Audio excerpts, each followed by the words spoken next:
Depuis 2020, les clans se succèdent à l'antenne de TF1 dans Famille nombreuse, la vie en XXL.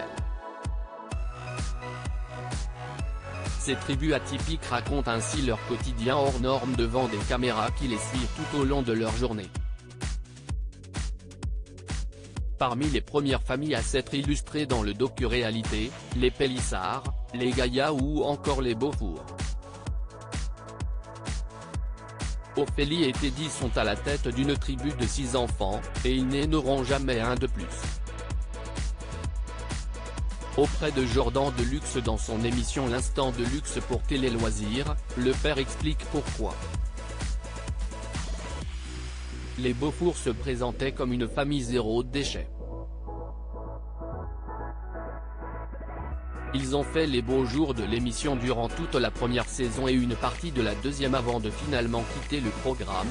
Les téléspectateurs n'auraient pas accroché avec le côté écolo.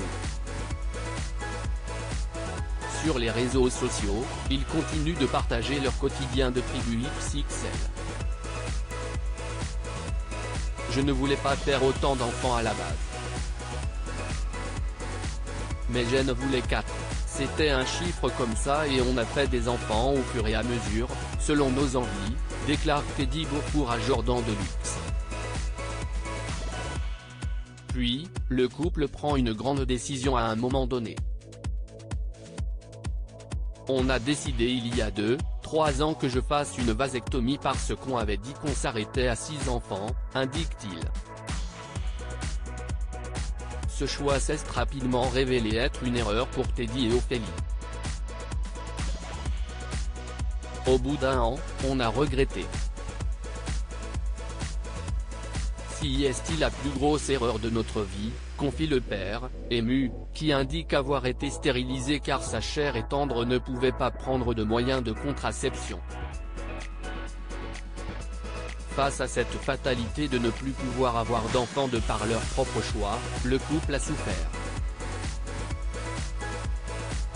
Et puis, avec le temps, il a perdu de sa solidité. On a eu du mal à faire notre deuil par rapport à ça. Pourquoi on a fait ça? J'ai décidé de revoir un médecin sur Toulouse pour venir en arrière, si est-il possible de faire ça, lance Teddy. J'ai fait l'opération mais ça n'a pas fonctionné. On a passé 4 mois très compliqués. Si est un deuil, c'était un gros choc.